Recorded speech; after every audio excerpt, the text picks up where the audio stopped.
Y bueno, hablamos de Juan Bautista Bairoleto. ¿Hoy de qué vamos a hablar? Bueno, hoy elegimos la figura de don Segundo David Peralta, alias Mate Cocido. ¿Qué tal? ¿Por qué lo elegimos? Bueno, porque lo elegimos entre tantos otros. Y no es casual, ya que, de alguna manera, y respetando la línea de la columna, es que para quienes habla, es el que representa más claramente la figura del bandolero rebelde y social, que de alguna manera expresaba Eric Hobsbawm, el historiador inglés. Bueno, ¿por qué tomó un historiador inglés? Porque digamos que está bastante aséptico a cualquier tilde ideológico. Y quien en su investigación describe a través de los muchos testimonios que fue recabando, según los cuales Mate Cocido fue muy moderado en el uso de la violencia, ayudó y nunca robó a los buenos argentinos, sino solo a los cobradores de Bunge y Bonn, que en aquella época creo que era solo Bunge, sí, y a la Clayton, es decir, a las compañías extranjeras. O, en las palabras del propio Mate Cocido, no soy un delincuente nato, no nací delincuente, soy una fabricación de las injusticias sociales que siendo muy joven ya comprendí, y por las persecuciones gratuitas de una policía inmoral y sin escrúpulos. Esto grabémoslo porque nos va a dar pie para la columna de la semana que viene. El historiador inglés comenzó... ¿Dónde nació Mate Cocido? ¿En qué provincia? Ya vamos, despacito. Como decía Jesús, despacito y por las piedras. El historiador inglés comenzó su interés por el tema a raíz de la conexión que tuvo con Juan Bautista Bairoleto, que en aquella época, década del 20 y del 30, atravesó el país para unirse a su banda y golpear nada menos que a la Forestal.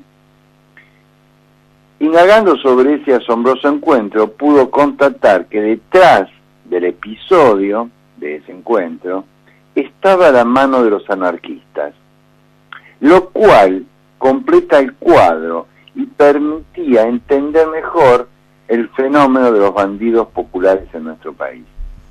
Pensemos que ya la Argentina había dejado atrás su etapa económica precapitalista, como lo había anunciado Hobsbawm, y estaba en pleno desarrollo de su etapa capitalista.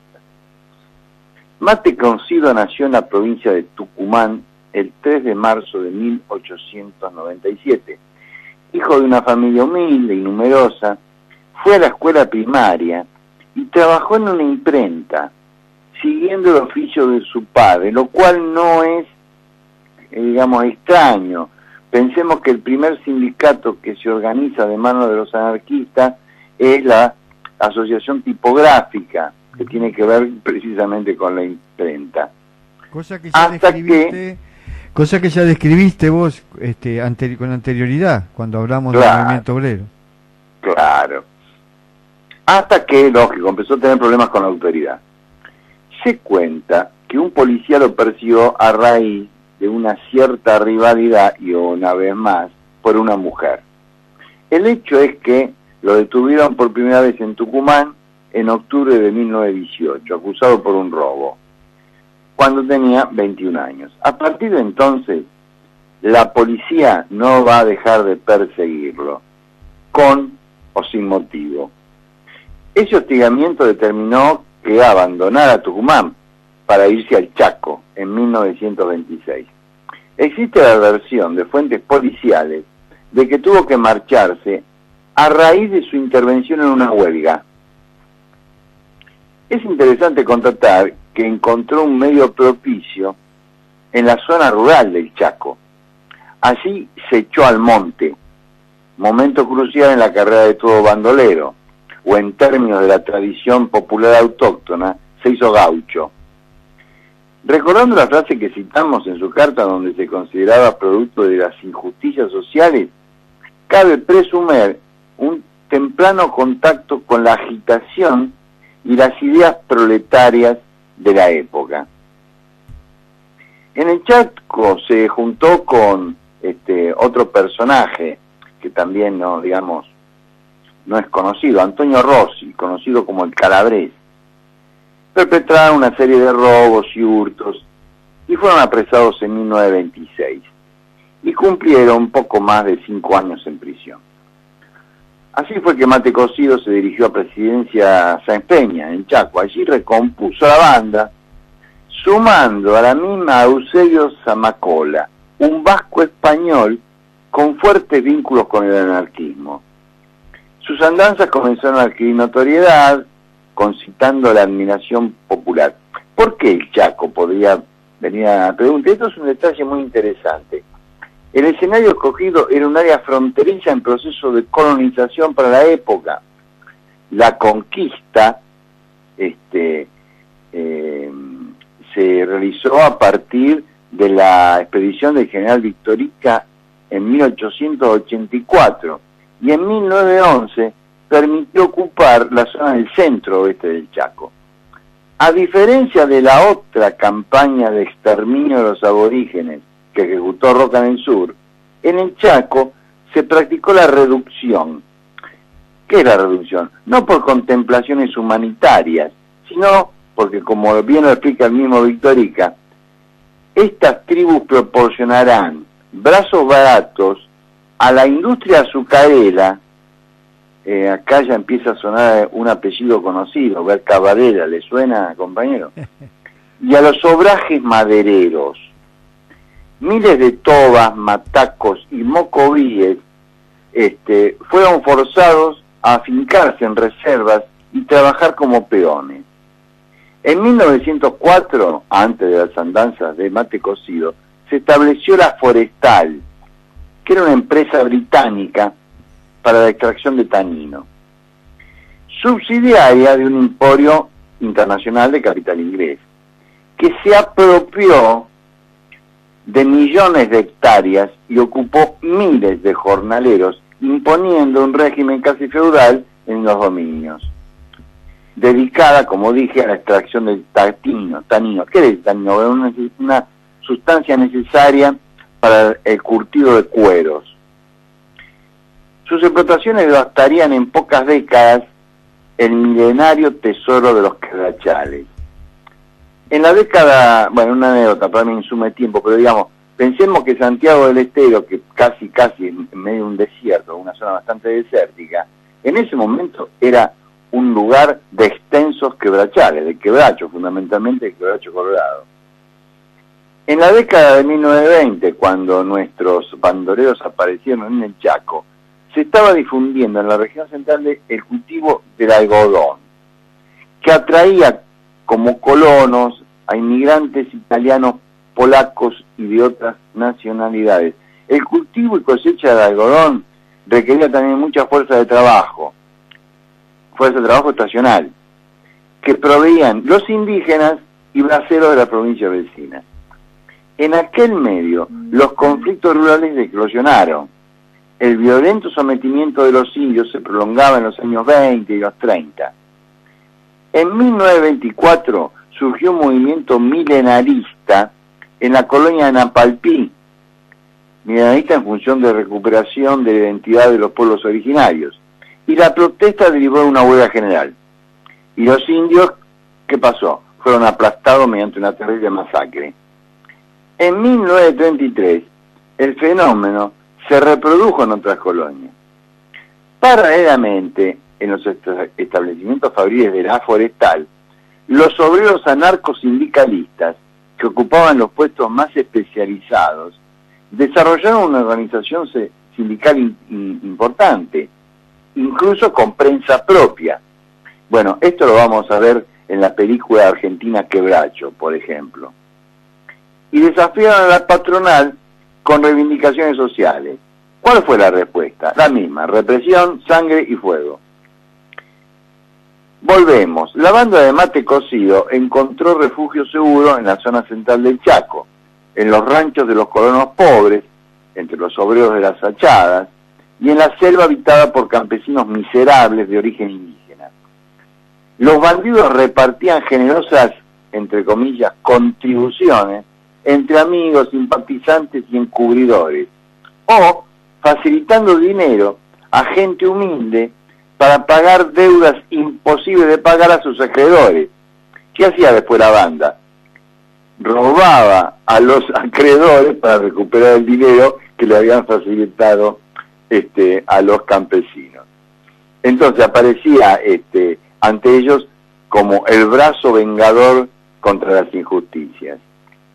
Por otro lado, dadas las relaciones de Peralta con militantes anarquistas, se presume que actuaron a veces de común acuerdo, aprovechando su inserción entre los trabajadores de las empresas. Es en este contexto, en la década del 30, que se produce el encuentro entre Mate Cocido y Bairioleto.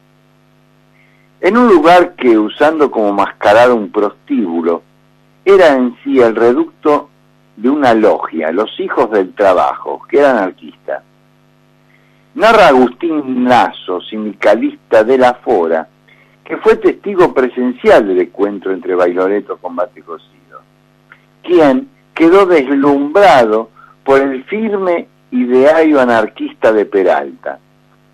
Finalmente acordaron trabajar en conjunto y cerraron el acuerdo con un brindis. ¿Por qué brindaron?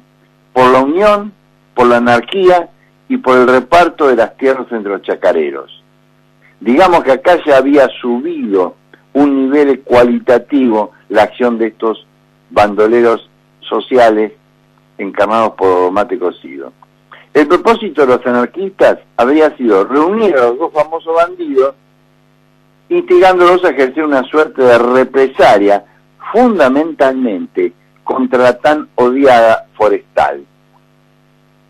Sus acciones en conjunto continuaron con la misma dinámica: golpear a las grandes empresas extranjeras y terratenientes de la zona.